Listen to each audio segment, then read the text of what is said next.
Hello and welcome to the Wellness Creator Podcast. Today's episode is about our current favorite business books that might help you get unstuck or reach that next big business milestone.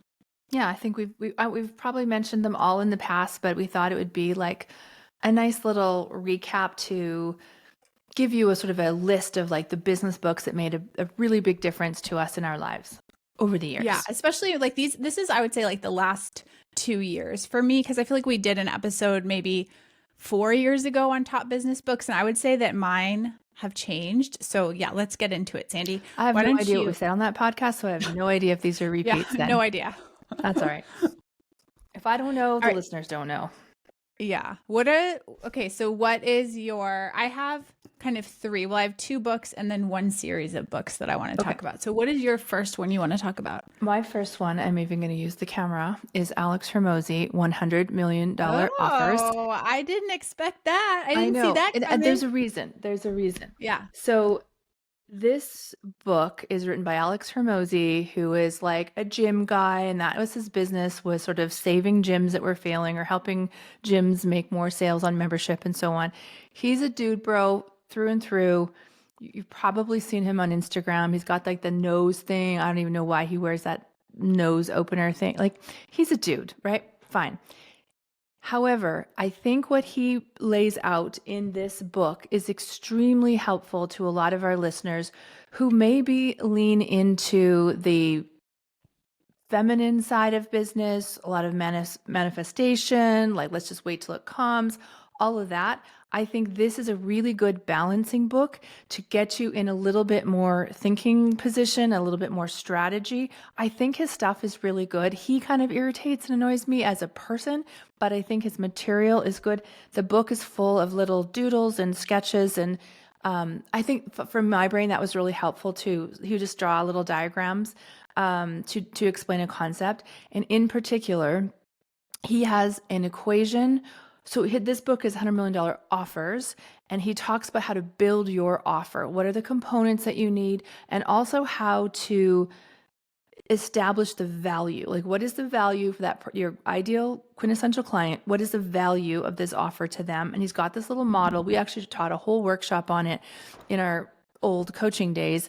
It's extremely helpful. It really, really is well.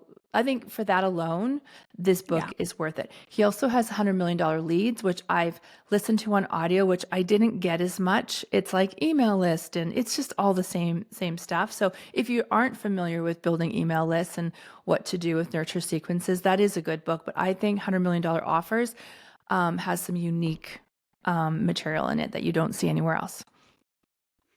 Yeah, it's definitely, if you are at the point in your business where you're ready to scale, like you've gotten something off the ground, I would say that that's a great book. If you are like brand new, that book might overwhelm you, but it is, like you said, Sandy, like it is diagrammed out. And I mean, it's definitely, if you want to kind of play big and you want to make a lot of money in your business, like that's a great resource. I agree with you. I don't know. I would disagree with it if you're brand new, because it talks about pricing, which is what people get really hung up on in the beginning. I think it would be all right for beginners. I think it's for people who know what they want to sell, or like have an idea of what their niche is, and they know their market, but they're really confused about the strategy to bringing it together and marketing and talking about it cohesively. Like, I don't know. And he talks about bonuses and urgency and stuff. Like, I think all of that stuff I think it's all right for a beginner, but all right. Number 2 book, Jennifer. Yeah, I'll just start with the series of books, and it's basically all of Benjamin Hardy's books. And I have them kind of still all on my bookshelf. I didn't even grab them all because I think I have 4. I think that his best book, most inspiring book from a mindset perspective, is 10x is easier than 2x. Mm-hmm. So again, like if you're ready to kind of think big, I also think it's a really motivational book. And I have all of his paper books, but I also buy his books on Audible because He reads his own books, and I think he's really engaging as a narrator of his own work. Some people are not, but he is particularly good. And his are the kind of books that you want to listen to, like for me, over and over again. They're really motivational, and he's really kind of like lived this out over the last decade himself. Like what he's like really living and operating what he's teaching in those books. And so yeah, so I would say 10x is easier than 2x, which is really the concept that going much bigger than you think is possible is easier than just sort of incremental growth, which on its face is a very radical idea. Mm-hmm. So I love that book. Yeah. What is the coach, or who is the coach that he Oh based that yeah, off of? it's Dan Sullivan. Dan Sullivan, right? Which Yeah. he's So been yeah. coaching business. Dan Yeah. Sullivan's been coaching business since, I don't know, the 80s or something, and he's established, Yeah. and Hardy kind of took these concepts, applied them, and then wrote a book jointly with Dan Sullivan. I think Yeah. I agree with you. And also at the end of those audiobooks, I knew this would be mine too, but I knew you were going to mention it. Yeah.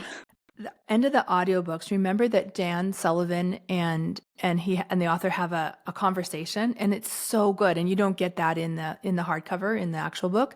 And they're just chat about different concepts Yeah. or how it came up, or different like Yeah. stories or examples of people. That was worth the cost of the audiobook for me. Oh yeah.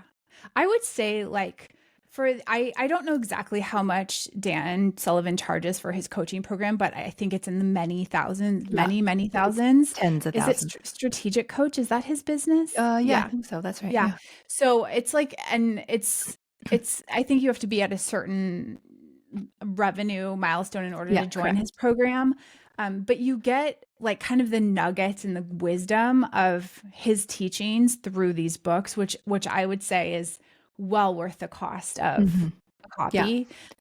And yeah, and Benjamin Hardy also, I'll just add, he has a YouTube channel and he goes over kind of a lot of his like his current thinking on his channel, and he's just worth following. I think Dan Sullivan's ideas are amazing, but he's also like the magic for me is him bringing his like organizing brain and Yeah. his Isn't he a expertise psychologist to or it. something? Yeah, he might have a podcast. I don't. Maybe that's what I'm watching on YouTube. I No, don't but even know. isn't Benjamin Hardy a psychologist? Like, doesn't he come at it Oh, a from a? psychologist. Yeah, he was I think he's like organizational design. I mean, Oh, you that's should right. look it up. He was in a PhD program, I That's right. think, when he first started working with Dan. Like that's Mhm. my memory, but yeah, he's like a PhD Yep. business design Yep. You're guy. right. You're right. You're But right. Yeah. he's very very skilled at taking kind of more complex theoretical ideas and grounding them in very practical applicable language and Hmm. concepts. Like I just Yeah. it's hard to find someone that is both good at thinking in complex ways and then simplifying it like that. But he's also applied them to his own business, right? Like Yes. there's Yeah. that The extra layer of his like, stories of I his did this, yeah. and this is what Yeah. happened, and here's why I Yeah. think it works, you know? Yeah. Yep. Yeah. And he is a person who has like a lot of children and he gets in. I mean, he's a Right. busy guy, right? He was like in a PhD program, growing a business, like writing multiple books, With 6 kids or collaborating with something. like he's just one of those people that's like, how do you do all of the things you do? Like, how are Hmm. there that many hours in the day? And he actually does, in some of the books, get into how he's able to do that. Yeah. So I just like, I didn't want to just single out one book. I think it's sort of his entire, collection of business writings. I would just recommend if you're sort of at the space where either you're feeling stuck, you're ready to go to the next level, or you're looking for like a mindset kind of refresh and some like really inspiring content. Yeah. Okay. All right, what is your next one? The Company of One by Paul Jarvis. Oh, love that book. Oh my Right? gosh. Yeah, it was written in Yeah. 2019, so it's a little bit old, but still all relevant. Yeah. Paul Jarvis is one of Jenny's, like, I want to meet Oh, him he's like a in, hero for yeah, me. Yeah. like he lives on Vancouver Island, so we always just joke about like landing there and like knocking on Paul Jarvis's door. But this book is really The Company of One. I think the title is sort of self-explanatory. It's about building a company without a giant ass team. And Mhm. I think it keeps you focused on like better over bigger, because I think the main Mhm. narrative is like grow, Mhm. scale, grow, Alex Hormozi, grow, Mhm. scale, grow. Mhm. And Paul worked in corporate, and then he like went and started his own company of one, and he's incredibly Mhm. successful and a whole lot happier. So I think for those of Mhm. you who maybe intuitively feel like, I don't know if I want a big team, or like 3 assistants or any of that, like there is a way to do it to be very profitable and to be Mhm. very joyful in your business. And Paul sort of talks about his like realization of this concept, and how he does it. So it's a really refreshing take on business in Mhm. today's age. Mhm. Mhm. Yeah, and if I'm remembering correctly, I just was like looking it up.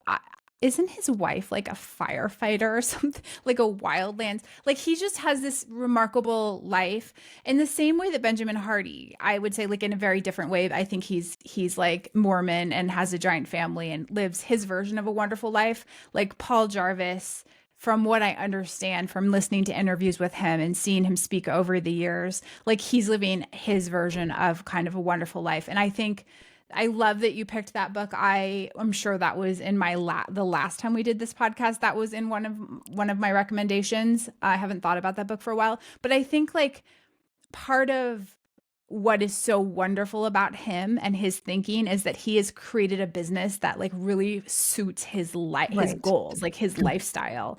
And for some people it is building, the world's biggest whatever, and some people it is like for him it is having the ability, I think, to do what he wants with his time and to live in a beautiful faraway place. And um I think that's true success. So Mhm. I Yeah, mean, he has the freedom that he thank you for wants. bringing that book up. I haven't thought about it in a long I know, I time. just went through my bookshelf and I'm like, oh, this one. Okay, Mm. what's number 4?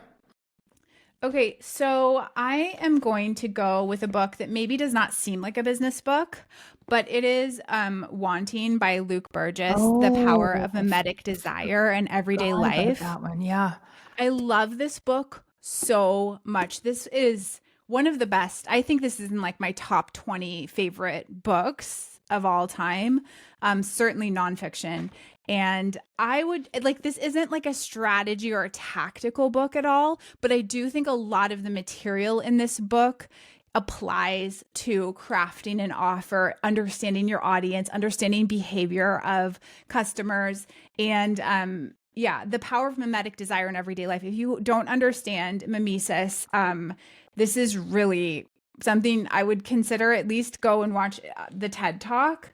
Um, but it's really like he is a scholar of Rene Girard, the sort of late famous Stanford professor, philosopher, who really kind of like brought this mimetic desire theory to life. This is also the underpinnings of a lot of big social media startups. Like it's like Peter Thiel. He was Rene Girard was Peter Thiel's mentor also. Like there's a whole storied world there, but it's really important, I think, to understand for yourself, like as a person, as a business owner, as a human operating in the world, like what is driving your own behavior and your own desires. And then obviously understanding that about yourself will help you understand it about other people. Yeah. Mhm. Yeah, I completely forgot about that book. That's a really good one. Yeah. Yeah. Okay. Yeah. I don't know. Like, this book is kind of heady to get through. Like it's very theoretical in some parts, but also has amazing examples like about brands like Ferrari. I'm just remembering like the kinds of things that he talks about in Zappos. Like he goes into a lot of brands that you've heard of, and like explains kind of why they took off or why they failed when they did. I love it. He also talks about the role of scapegoating in our culture. Like there's so much here that's relevant to all of us just as humans operating in the world, operating on the internet. Can't recommend it enough. Yeah. Amazing. Okay, Okay, what my is next your one next? is, I do think we've talked about this one, Profit First. I know we've talked about it a lot in our Yeah. coaching. Profit First by Mike Michalowicz. And I think it is so helpful for people starting out or in the first couple of years of business who aren't paying themselves, who we've coached so many people who just take the money in and spend it on business expenses and don't actually take a salary. And this is really about organizing your money that's coming in and making sure that you do make profit, that you do pay yourself, because the whole point, and I think unfortunately, and maybe surprisingly, this is forgotten. The point of having a business is to make profit, to have dividends. It's not just about you do all this work just for a salary. That's not the point, right? And Mhm. the point is at the end of the year, you've got some profit and you can make more than you would just working for somebody else. So anyway, this book goes through it and oh, I've got it underlined everywhere, but it really explains the numbers and it's easy to understand. It's not a bookkeeping book, although maybe you could argue it is, but it's not like Yeah. boring. It's just like gets you really excited about like handling your money and thinking about it a little bit differently and really controlling expenses. Like, can I afford that or can I not? So, yeah, I think this is really good. He also wrote Clockwork and by Mike Michalowicz, and that one was good too. But this is that one's about like productivity. This one I think is a must-have for any beginner, like under 3-4 year. Well, I actually know, if you are struggling with money and you're not taking home profit or a salary, then you need to read this book. Yeah. Yeah, I think so. And I mean, the concept of this, just so in case people don't know, is that you also kind of like he recommends that you have, he's the one that recommends that you have like a lot of different accounts, Yeah. right? That like you get a banking system set up. And I don't think you need to actually No. do that in order to make it work. You can do it theoretically, but I think that's a sticking point for people. But it's basically like have different buckets of money, like, and to manage it in a certain way so that like you're just being very strategic and responsible with your resources from day one, which I think makes a lot of sense. I did not love that book. I do agree that it's an important book, but it just I think for those of us that like don't that like are allergic to things like taxes and bookkeeping, it's like, oh man. But there are also, I will say, Sandy, there are a lot of people like VAs and consultants who've been trained in his methods. Like it's pretty easy to hire someone now too who sort of like knows the profit first methodology. So it's good to like understand it, but you don't have to be the one that implements it either. You can hire for that too. Right. Like an OBM or someone can manage that for you. Yep. Okay, and then my final one that I wanted to talk about is probably also a little bit unexpected, and this is maybe more of like yeah, just more of a mindset book again, because so much of being successful in business is mindset, and it is The Mountain Is You by Brianna Weiss. And I know you don't love this book, Sandy, but I think some of our audience will. And it's just like these little vignettes, like these tiny little 2 or 3 page essays that are, I find quite helpful, especially if you find yourself kind of in like circular logic around certain decisions in your business. And I just have this one page marked that I wanted to talk about where she talks about instinct and fear can feel similar, which is, I think, really relevant to many of us in business, which is where we start to think that, oh, when something feels off, that's our intuition telling us no. And it's not always the case. And I think she does a really good job of making the distinction between like sort of intuition or instinct and fear. And, just because something doesn't feel good doesn't mean that you shouldn't do it. Mm-hmm. And she sort of talks about like your instinct is really a response, like your intuition is a response to like a physical issue. Like you're as an animal, as a living creature, able to understand intuitively like when you're unsafe.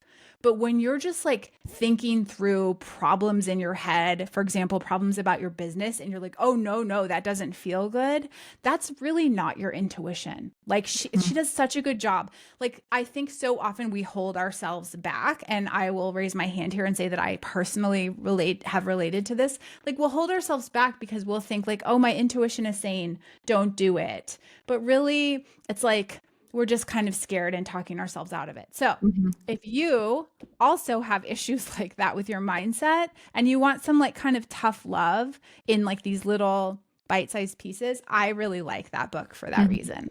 And I didn't it's not that I didn't like it, it's I think the problem was I bought it on my Kobo, and I think you Oh, need the physical copy of it. Like, I yeah, was to trying to like read it, go, like, page by page, and I was like, yeah, no, "Ugh." it's not like a sit and read Yeah, book. yeah, Yeah. so buy the physical copy, and it's like you could just open it up and see where it lands because 'cause they're just little paragraphy, a Yeah. couple paragraph Yeah, kind and of I points. search for like certain words in here. Like I just go through. I mean, yeah, this is all highlighted for me. But yeah, like if I just need something, like I'm sitting down and I'm sort of feeling a little stuck or uh underwhelmed or something, Mhm. I'll just like pick it up and kind of flip through and see if something catches my eye. And in that way, it's pretty powerful. And did Yeah. you say who the author was? Can you Brianna Weist, Wiest. I don't know if I'm saying that. Weist. I don't know Weist. if I'm saying that right. But yeah. And then was that all of them or do you have That's one all. more? No, I Oh, did 3. okay. Yeah, I mean, I would say that how would you sum up like how your business recommendations have changed over time, if at all, Sandy? You mean for books or business? Yeah, like books. Like has your taste in business Yeah. books changed over the last few So years? so what I brought was very like practical Yeah. strategy things, and I was thinking more of the listener. For Yeah. me, I don't want to read any of these books currently, just because I've like done it, got it, Yeah, learned it. So totally. I think it's more of definitely more on the mindset side of things, which Mhm. I didn't bring today. Yeah. Um, so I appreciate your recommendation. So I think it's more like how do it's more like, how do I say this? It's more like, what do I need to do in business so that I feel independent and free and making money? That's sort of my Yeah. thinking right now, as opposed to like, we have to make profit. Of course we have to make profit, but I feel like we've got all those, those are all Yeah. tuned in Yeah. after 10 Yeah, years. Like, I just, agree. And when I was like thinking about this exercise, so just so the listeners know, we decided to do this episode and we didn't tell each other we obviously didn't share which books. And I figured we would have some overlap, but you knew I was going to pick the Ben I Hardy knew just books, which was one. smart. Um, And I was thinking about it, and I have just taken a giant box of books to donate you like a couple weeks ago. And so Profit First was in that box actually because I feel very done with that. Yeah. And a lot of other tactical business Yeah. books like I just took and gave to the thrift store because I felt like I'm done. Like we've Mhm. already established these systems, I know them, and the books that I feel drawn to are exactly what you said, more mindset focused, like and like focused on balancing what it means to be an entrepreneur with having the life that you want or the life that I want. And I think that that's just like a natural Yeah. transition. Mhm. We figured out those kind of like operational things, and now what it means to be a business owner or a founder is very different. Yeah. um but I also will say, like, for those of you that haven't figured all those systems out, I'm just going to put a little AI plug here. I like so much of the tactical stuff. I feel like you could get Yes, in true. like an index card size response from ChatGPT or whatever. Like, honestly, the books that I would say like sit down and read or get on an audiobook are going to be these more story Mhm. based or mindset based books because like you are operating in the age of like tactics being readily available on demand basically for free, and you maybe don't need to go through the like heartache and long hours that we did figuring this all out. Like it's a different time. Yeah, absolutely. Totally different time. Totally Yeah. different. That was not available at all. So, Yeah, I know. Like I just remember like having to hire people to learn how to make an email sequence. yeah. Like I remember being like, I don't really understand what this is. Oh my God. Like, and now first of all, things have gotten so normalized, but there's just so much content and then there's AI to help you. And it's a different world. Like what it takes now, it looks different. So I think that's part of why really was excited to do this episode was just to say, like, you know, if you've listened to one of our older shows where we talked about recommendations, business tools, business books, like it is a bit of a different world. The concepts are still the same, but how to access the content and the concepts has changed. So, yeah. All right. Good episode. Thank you, Jenny. All right. Thanks, Sandy. We'll see y'all next time.